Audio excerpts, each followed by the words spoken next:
On est de retour pour la deuxième partie du podcast qui traite des démons. On a déjà parlé d'Amira, de Godtak, Kalkorn, Kali. Maintenant, on va parler de Noctave, Otorkon, Toyash, Kao, une petite affaire des démons. Donc, on va commencer sans plus tarder avec notre joyeuse équipe. Il y a moi, Alex est encore là. Alex. Oui, excusez, là, je pensais qu'on faisait le tour du monde pour les présenter. Là, fait qu'il y a Alex. Il y a Alex, puis il y a Kevin. Salut. C'est bien important quand je parle de vous, c'est juste parler un peu parce que comme ça, le monde il peut associer la voix. C'est juste pour ça, parce qu'on ne voit pas, il n'y a pas encore malheureusement de vidéo. On disait qu'on commençait avec Noctave. Noctave, je pense que Kevin connaît ça, mais je vais quand même commencer en disant, en vous donnant un peu les préceptes et tout. Donc, le portfolio, c'est la nécromancie, les morts vivants supérieurs, la puissance et l'ordre par la mort. Le symbole, un crâne avec un diamant dans le front.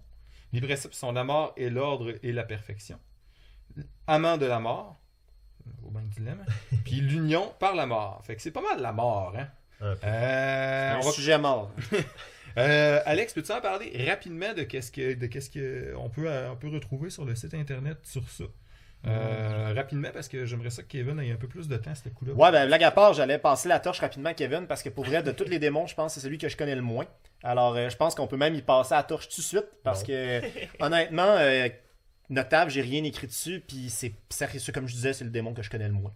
Ok, bon ben. Fait que Kevin, à tout ton honneur. Je dirais que je suis pas le plus informé sur le lore de Noctave, on pourrait dire, mais sur sa philosophie puis sur comment le jouer, je pense que je me le suis approprié un peu dans un sens. Je trouve ça le fun parce que là, je joue vraiment un personnage hautement religieux. Puis tu sais, la mort, je trouve que c'est un sujet quand même un peu touché, même pour le joueur derrière le perso. Donc, ce que j'aime faire, mettons, dans mes messes, c'est d'essayer d'aller chercher la petite affaire à l'intérieur même de l'humain qui joue le perso, une petite peur, une petite crainte pour qu'il puisse comme vraiment être immersé un peu dans la peur, dans ces choses-là. Donc, c'est ça que je trouve le fun un peu. Puis, oui. Est-ce que je peux en rajouter? Ben oui. Oui, dans le fond, c'est ça. À Belenos, vu que la mort, est quand même possible, nos personnages peuvent mourir définitivement. Je trouve que c'est quelque chose qui est intéressant de jouer avec Noctave, parce qu'on peut avoir la peur de perdre son personnage, donc son personnage meurt. Puis je trouve que c'est intéressant, des fois, un petit peu l'ambiance que les priants de Noctave amènent sur le terrain par rapport au fait que ton personnage pourrait mourir. C'est ça. Puis ils pourraient s'en servir aussi. Leur mort pourrait profiter à leur recherche. Parce que Noctave, un petit peu, c'est ça. C'est un démon qui va vraiment beaucoup pousser la recherche au niveau de la mort. Jusqu'où on peut aller pour que la mort soit pas la finalité, puis que ça soit plutôt un nouveau départ, tu sais. C'est ça, en fait, la mort, c'est un moyen de te rendre plus fort, on pourrait dire. Ce que j'aime bien aussi dans un des préceptes, c'est l'union dans la mort. C'est un peu l'espèce d'image, l'imagerie de la grande communauté, en fait, de Noctave. Donc, c'est un peu ce qui nous rallie tous ensemble, peu importe, justement, les autres religions ou les autres créatures et tout. C'est pour ça qu'il y a un peu... le groupe du Noctavium, on essaie de se diriger vraiment vers une évangélisation profonde. C'est pour ça aussi que ce que j'aimais bien de mon Némésis que j'ai rencontré, c'est que mort, je me dis, ok, il va pas vraiment nécessairement comprendre la philosophie de Noctave, en fait. Donc, c'est comme vraiment une grosse game de conversion, d'essayer de rentrer dans la tête de l'autre, de trouver ses faiblesses. De jouer un peu dans la psychologie de la personne. Donc, en tout cas, c'est un peu ma vision des choses. Là, quand j'essaie de jouer mon cultiste de Noctave, c'est vraiment d'essayer de faire peur au monde, carrément. Puis ce que je trouve intéressant aussi, c'est la différence entre cultiste de Noctave et nécromancien. Parce qu'un nécromancien n'est pas forcément un priant de Noctave, mais c'est vraiment, dans le fond, une finalité qui aide. Parce que les nécromanciens, c'est ça, on va vraiment jouer au niveau de la recherche magique sur la mort, la création de zombies, la création de... Tandis que vraiment, on va avoir d'un autre côté, ça dépend du style de jeu, mais beaucoup d'exemples des cultistes de Noctave qui vont vraiment, c'est ça, chercher à philosopher par rapport à la mort, trouver, exemple, des nouvelles façons de vivre la mort, etc. En tout cas, c'était mon point, là, je trouvais ça... c'est ça. C'est un démon intéressant. Aussi, c'est le fun de voir le côté très élitiste de Noctave. C'est un peu comme... c'est pour ça qu'on se rapproche en quelque sorte de Kalkorn, même si on n'a pas comme les mêmes visées. C'est que dans le fond, c'est ça. La mort, c'est vraiment comme la réponse à tout. C'est un peu réducteur, mais ce que je trouve bien, c'est qu'on peut vraiment chercher une profondeur quand même avec ça. C'est comme tout le monde un peu est comme familier avec ça, pour Il y a personne qui peut nier l'existence de la mort d'un autre royaume et tout avec les dieux dans l'univers bélénois. Donc j'aime vraiment ça, jouer avec ça. Puis en fait, j'ai pas beaucoup d'inspiration. Ben, c'est que, non, mais on a été quand même concis, là, je trouve ça Ok. cool. Ouais, c'est ça. On n'avait pas trop anyway. On a pas mal bossé notre 5 minutes qu'on avait sur Noctave. Fait qu'on va passer à Ottercon. Ottercon, c'est quoi? C'est Une grosse dégueulasserie. Exactement. Son portfolio, c'est des esprits tourmentés, le sacrifice aveugle, des rites sauvages et une monstruosité. Le symbole, c'est un sombre totem. Les préceptes, c'est le cycle des morts, la grande tribu et le perturbateur du cycle. Donc, Alex, peux-tu en parler un peu? Ouais, moi, personnellement, Ottercom, je le vois un petit peu comme, pour ceux qui connaissent un peu Warhammer ou des affaires comme ça, un peu à la manière de Norgul, qui est un petit peu le dieu de la pestilence pis ces affaires-là. C'est pas exactement la même chose, mais c'est un peu ça. C'est la corruption, on va dire. Mais la corruption, exemple de la nature, la corruption de tout ce qui est naturel. Un priant d'Ottercom va chercher à décrisser l'ordre naturel des choses un petit peu. Dans sa manière d'être. Il va essayer d'envoyer la corruption le plus possible. Pour lui, une belle forêt, c'est laid. Ce qu'il veut, là, c'est une forêt décrépie, les arbres morts, les arbres avec des mutations, des trucs comme ça. C'est vraiment au niveau de la monstruosité, moi, que je vois Ottercom. Ce qu'il faut dire, c'est que Ottercon, c'est un dieu, c'est un démon. C'est un démon qui a dévoré Morg et Irmondul, deux démons qui existaient avant. Morg, c'était... Mais Irmondul, c'était des démons de la pestilence. Ouais, c'est ça. Puis Morg, c'était quoi? C'était des démons plus des orques. Puis Ouais, c'est ça. Kind of. Là. Ouais, je pense c'est quoi déjà, de la transformation? Ouais. Ok. Mais Irmondul, fait que c'est sûr que dans son portfolio, c'est là. Fait que lui, au début, c'était vraiment... Ottercon, c'est un mangeur d'âmes. Ouais. C'est vraiment, c'est ça, les Arkashan qui l'ont emporté, eux autres, ils disaient on tue, puis toutes les âmes qu'on tue, mais on le donne à Ottercon qui va s'en nourrir, puis devenir plus fort. Puis comme défaite, une des seules fois que j'ai rencontré vraiment un bon priant de Torcom, il m'a mangé. Ouais. C'était un gnome. Ouais, effectivement. J'avais entendu parler des joueurs qui avaient une excellente idée de concept, par exemple, par rapport à Torcom. Puis c'était tout simplement qu'ils jouaient des orques ou des gnolls, ou etc. Puis ils mangeaient la personne pour s'améliorer. Dans leur tête, ils cherchaient les meilleurs guerriers, les meilleurs représentants qu'ils pouvaient trouver, les plus forts, pour les manger, gagner leur puissance, entre parenthèses, puis devenir une créature de plus en plus parfaite. Ça, c'est le même qui voyait ça. Fait que ouais, Ottercom, c'est pas mal dégueulasse, cette affaire-là. Ça mange du monde, puis c'est pas propre.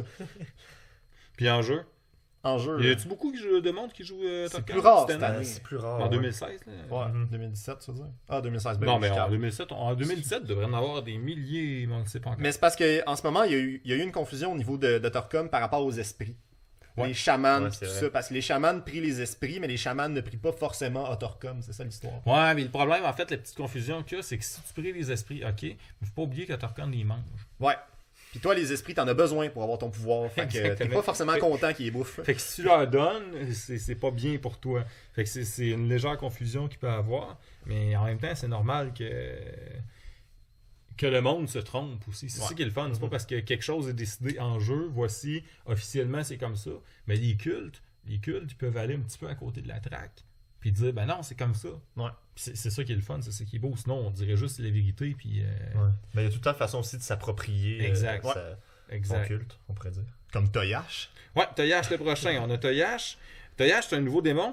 Ben, c'est un nouveau skin à un démon Ouais. qui existait déjà, on va dire. Ok, son portfolio, c'est le feu, la curiosité malsaine, les créations machiavéliques et le travail acharné. Son symbole, c'est un engrenage et du feu. Ses préceptes, tout sera consommé.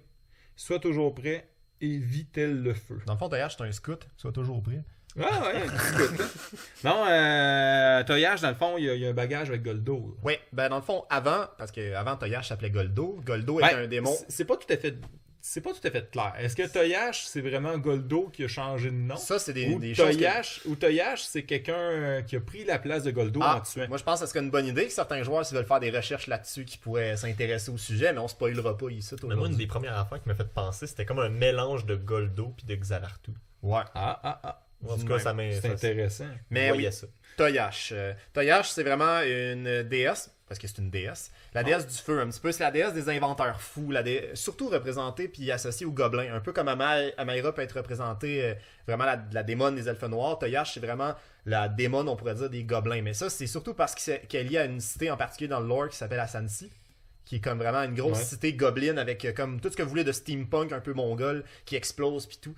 Et Toyash, c'est vraiment ça, c'est l'ingéniosité folle un peu, c'est le feu, la destruction par des moyens de destruction massifs, des bombes, des zeppelins qui se plantent, parce que oui, les zeppelins ça existe, mais c'est juste les gobelins qui ont ça, puis Ouais. ça pète dans leur Des face. cochons volants aussi. J'ai déjà Ouais. vu des gobelins faire des. Ouais. vu, en tout cas. En tout cas, c'est ça. Toyash, c'est vraiment un petit peu. Oui, d'ailleurs, le travail acharné, c'est surtout parce qu'avant, Goldo, le démon, qui était un peu ce que Toyash est maintenant, promouvait beaucoup l'esclavage. Fait que le travail acharné, des affaires comme ça. Fait que, ouais. Ouais, mais juste dire, c'est pas parce que si tu peux prier Toyash sans être un gobelin. Non, s'entend. effectivement, tu peux être un C'est inventeur ça. fou humain ou des C'est vraiment moins parce que Toyash n'a pas été anciennement une déesse des gobelins, comme disons Amaïra. Amaïra, il y avait un lien beaucoup plus fort. Ouais. C'est juste que présentement, la majorité des suivants de Toyash, c'est surtout des gobelins. Ouais. Mhm. Il y a beaucoup de groupes sur le terrain qui l'ont prié avant le reset. Ouais, moi, j'en ai pas vu beaucoup, même Non. si je suis gobelin. Ben, moi, j'en ai vu. Je sais qu'ils prient Toyash parce qu'il y avait des symboles de Toyash partout sur leur linge, mais je pense que c'est des joueurs qui vont se révéler peut-être plus cette année, qui sont restés plus discrets dans le temps d'amasser leur pouvoir, puis qui vont plus shiner cette année, parce que j'en ai vu à l'inscription qu'il y en a un qui a pris son visage démoniaque de Toyash. Puis sinon, Toyash aussi... Il va être en feu. Ouais, il va être en feu. Toyash, c'est ça, c'est pas juste lié au gobelin, puis si vous êtes juste un démoniste qui est un peu pyromane, ben ça fit aussi le Toyash, là, le feu, tout foutre en feu, là. Ok. Le dernier vraiment démon qu'on a, c'est pas vraiment un démon. En fait, il y a KO qui est souvent catégorisé dans le gang des démons. Mais en réalité, c'est plus un dieu. C'est juste que il a comme un peu renié. Disons Améra, qu'on reprend encore comme exemple. Améra, c'est une déesse, puis éventuellement, est vraiment devenue une démone. Tandis que KO, c'est un dieu. C'est un dieu créateur qui a jamais été récupéré par les démons. Lui, c'est plus que ça. Lui, au début, il y a une guerre la guerre des dieux, la première guerre des dieux. Si vous voulez en jeu, vous pouvez avoir plus d'informations, je ne donnerai pas toutes. Mais c'est lui qui a pris le bord des démons, c'est lui qui les a aidés, c'est lui qui les a quasiment apporté à la victoire. Fait qu'il a renié aussi il a renié ceux qui étaient de son côté, de son bord parmi les dieux. Il a vraiment décidé d'aller vers les démons. Puis c'est ça qui a fait en sorte que présentement, K.O. est endormi. K.O. a été changé même en plan d'existence où ce que les démons se trouvent présentement. K.O. est enchaîné, il ne peut plus vraiment bouger. Mais depuis la deuxième guerre des dieux, celle qui s'est déroulée dernièrement, où on parlera des dieux morts, mais ils sont quasiment tous morts à cause de lui, parce qu'il les a sacrifiés pour essayer de se réveiller. Ça n'a pas marché. K.O. est encore endormi. Mais maintenant, il est capable vraiment de donner des pouvoirs à ses suivants. Il faut faire la demande, je pense, pour ça. Dans le fond, Chaos, c'est le seul démon avec Golgoth comme dieu qu'il faut, quand commençant exemple cultiste, faut vraiment que tu demandes une quête à l'organisation parce que Chaos va pas donner ses pouvoirs à n'importe qui. Il va vraiment donner ses pouvoirs à ceux qui le méritent. Donc, il faut prouver son mérite des pouvoirs de Chaos en faisant une quête. Puis d'ailleurs, c'est la spell list, la liste de sorts certainement la plus forte du jeu. C'est logique, c'est parce que ça prend 3 GN de les avoir. Fait que... C'est ça. Ou 1, si t'es vraiment, vraiment bon. Il y a des joueurs qui ont été capables. Ouais, mais je sais pas. Je sais même Ils pas ont si volé ça la fait Bible de Golgoth, encore. Ouais, puis ils l'ont emmené. son portfolio, c'est le chaos autant dans les créations que dans les destructions. Le symbole, parce que dans le fond, c'est ça, le chaos, qu'est-ce qu'il fait? C'est qu'il construit. Puis pour ça, il faut tout le temps qu'il détruise pour être capable d'avoir des matériels. C'est comme jouer au bloc Lego, puis jamais garder quelque chose. Ouais. Puis souvent, recommencer quand t'as même pas fini, mais ton dé, tu le vois dans ta tête comment il serait quand il va être fini. Fait que ça vaut la peine de le détruire pour recommencer. Son symbole, c'est la croix du chaos blanche. Ses préceptes, annihilation, tout ça. Création et futilité. Donc, ça dit un peu de tout.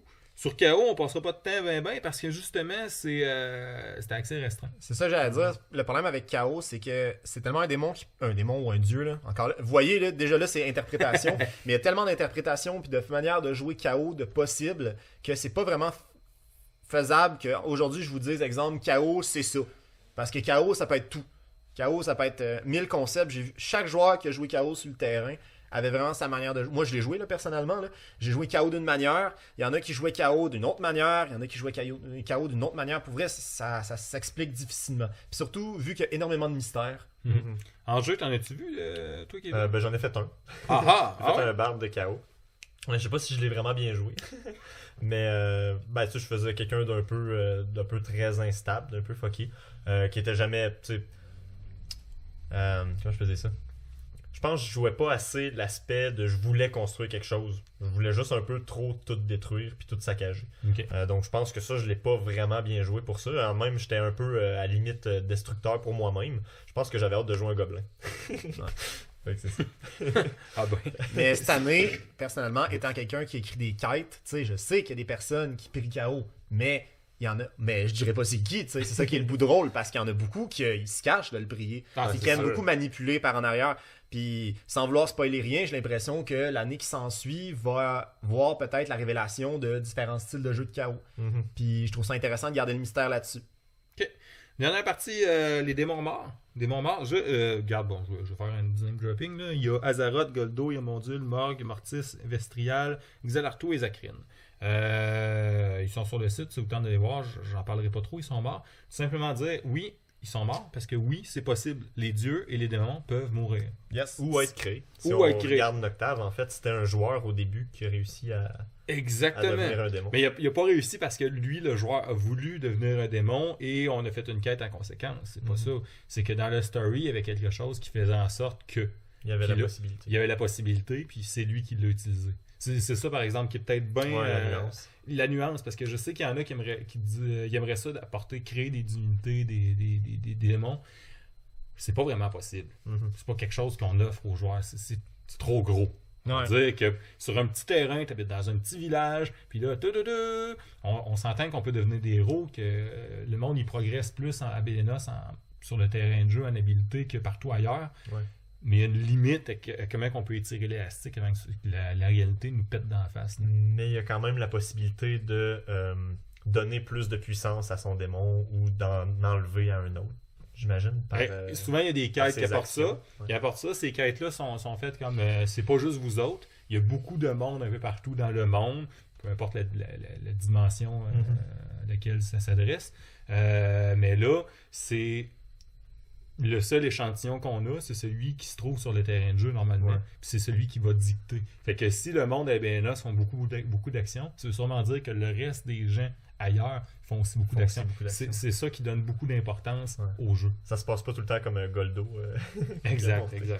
Fait que ça étant dit, je pense qu'on a terminé sur les démons. Pas mal, ouais. Fait que merci tout le monde de nous avoir écoutés. J'espère que ça a été instructif.